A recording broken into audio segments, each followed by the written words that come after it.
Hi, I'm Felicia Thomas. Thanks for tuning in to your latest market update.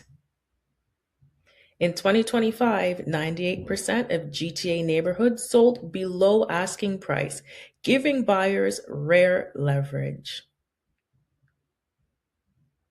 Only 4 of 240 neighborhoods saw homes go over list, showing strong buyer power.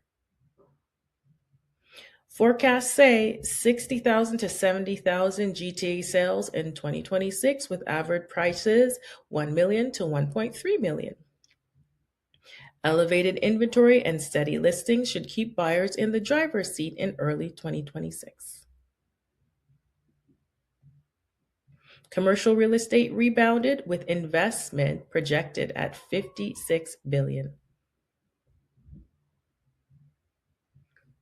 Thanks for watching.